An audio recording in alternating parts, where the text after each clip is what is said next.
Students, आज का हमारा टॉपिक है ऑक्साइड्स ऑफ नाइट्रोजन। नाइट्रोजन मुख्तलिफ ऑक्सीडेशन स्टेट्स के अंदर ऑक्सीजन के साथ मुख्तलिफ ऑक्साइड बनाता है, जैसे N2O, NO, N2O3, NO2, जो कि इक्विलिब्रियम में एग्जिस्ट करते हैं N2O4 के साथ, N2O5, जबकि NO3 और N2O6 जो हैं ये भी रिपोर्ट हुए हैं मगर हाईली अनस्टेबल है।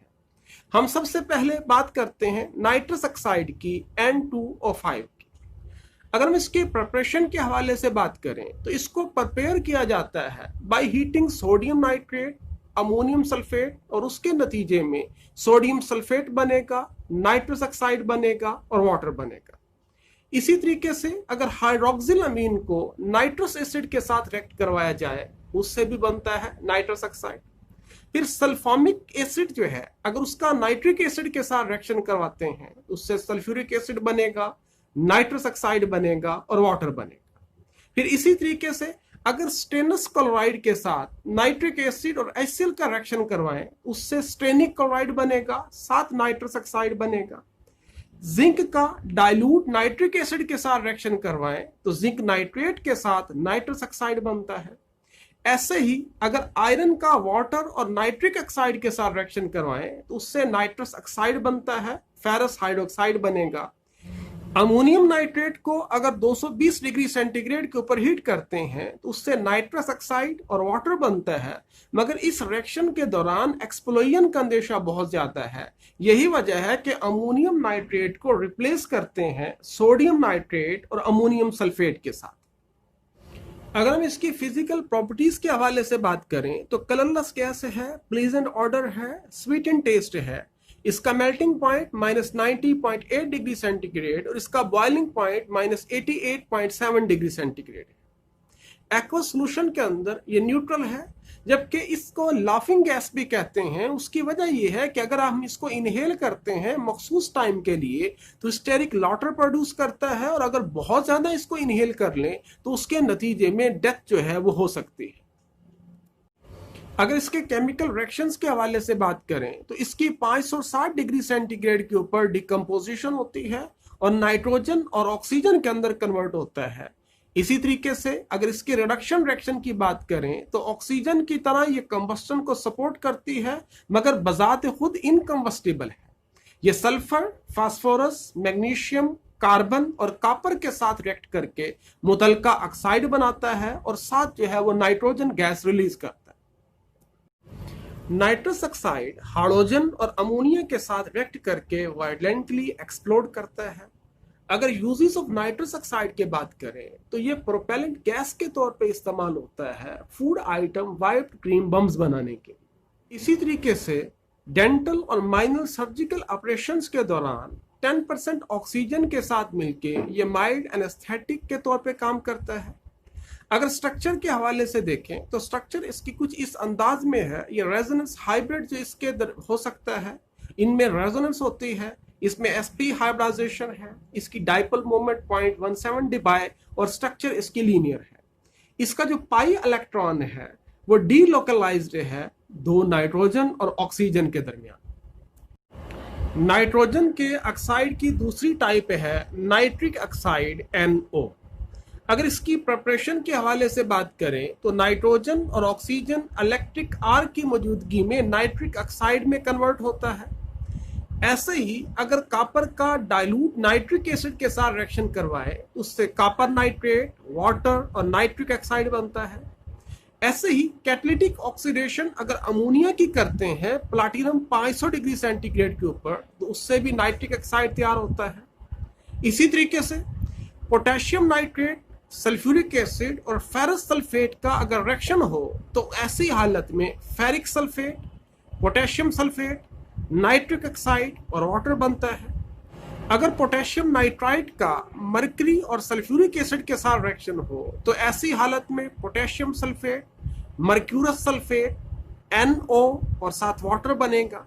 इसी तरह से पोटेशियम फेरोसाइनाइड का पोटेशियम नाइट्राइट के साथ एस्टिक एसिड की मौजूदगी में रिएक्शन हो तो potassium ferricyanide plus potassium acetate, water और नाइट्रिक ऑक्साइड।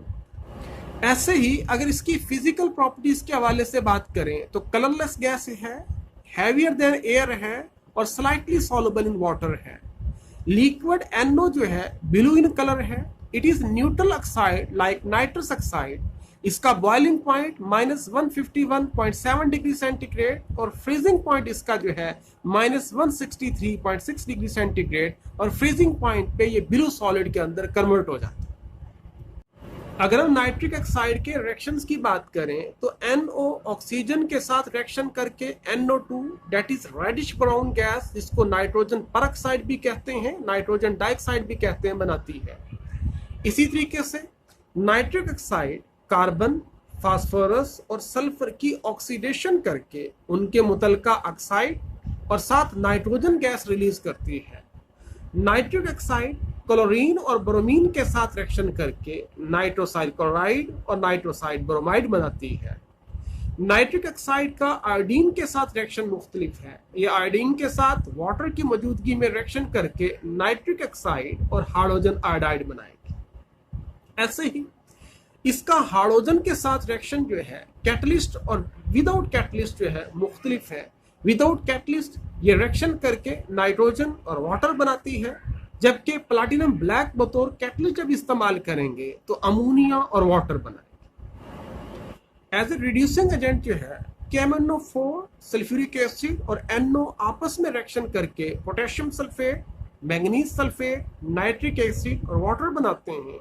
मैंगनीज की ऑक्सीडेशन स्टेट +7 से चेंज होके +2 में, यानी रिडक्शन इसकी हो जाएगी, जबकि नाइट्रोजन की ऑक्सीडेशन हो जाएगी। ऐसे ही नाइट्रिक एसिड के साथ रिएक्शन करके नाइट्रोजन डाइऑक्साइड और वाटर बनाता है। बतौर ऑक्सीडाइजिंग एजेंट भी ये काम करती है, जैसे नाइट्रिक ऑक्साइड सल्फर डाइऑक्साइड और वाटर के साथ रिएक्शन करके सल्फ्यूरिक एसिड और नाइट्रस ऑक्साइड बनाती है। ऐसे ही हाइड्रोजन सल्फाइड के साथ रिएक्शन करके वाटर, सल्फर और नाइट्रस ऑक्साइड बनाती है। नाइट्रेट का कंफर्मेटरी टेस्ट है रिंग टेस्ट। इसके दौरान फेरस सल्फेट के साथ NO रिएक्शन करके ब्राउन नाइट्रोफेरस सल्फेट बनाता है। इसी तरीके से फेरस आयोडाइड नाइट्रिक ऑक्साइड के साथ रिएक्शन करके मुतलका एक कंपाउंड बनाता है। अगर हम इसके यूजेस के हवाले से बात करें तो नाइट्रिक ऑक्साइड नाइट्रिक एसिड बनाने के काम आता है। ये बतौर कैटलिस्ट इस्तेमाल होता है लेड चैम्बर प्रोसेस के दौरान सल्फ्यूरिक एसिड को तैयार करने में। इसी तरीके से ऑक्सीजन और नाइट्रस ऑक्साइड को डिस्टिंग्विश करने के दौरान भी इसको इस्तेमाल में लाया जाता है। अगर हम इसकी स्ट्रक्चर के हवाले से बात करते हैं तो नाइट्रोजन के आखिरी शेल के अंदर 5 इलेक्ट्रॉन हैं, जबकि ऑक्सीजन के आखिरी शेल के अंदर 6 इलेक्ट्रॉन हैं। गोया टोटल आउटर मोस्ट शेल के अंदर जो इलेक्ट्रॉन है वो 11 है, लिहाजा ये अनपेड इलेक्ट्रॉन रखेगा। अगर इसकी स्ट्रक्चर बनाए रेजोनेंस स्ट्रक्चर्स तो इस तरह की स्ट्रक्चर ये शो करता है, इसके पास अनपेड इलेक्ट्रॉन है। यही वजह है कि गैसेस फॉर्म के अंदर ये पैरामैग्नेटिक कैरेक्टर शो करता है, that is attracted towards the magnetic field. जबकि लिक्विड और सॉलिड स्टेट के अंदर ये डायमैग्नेटिक कैरेक्टर शो करता है, यानी it is repelled by the magnetic field. सवाल ये है कि जो इसके अनपेड इलेक्ट्रॉन था वो कहाँ पे गया। होता यह है कि ऐसी हालत में ये डाइमर की सूरत में एग्जिस्ट करता है। दो मॉलिक्यूल आपस में जुड़ते हैं, अपने अनपेयर्ड इलेक्ट्रॉन को यूज कर लेते हैं और पेयर्ड इलेक्ट्रॉन बना देते हैं। यही वजह है कि सॉलिड फॉर्म में ये मोनोक्लिनिक क्रिस्टल शो करता है और मजमूई तौर पे सॉलिड फॉर्म के अंदर डायमैग्नेटिक प्रॉपर्टी शो करता है, जबकि गैसेस फॉर्म के अंदर ये पैरामैग्नेटिक प्रॉपर्टीज को शो करता है।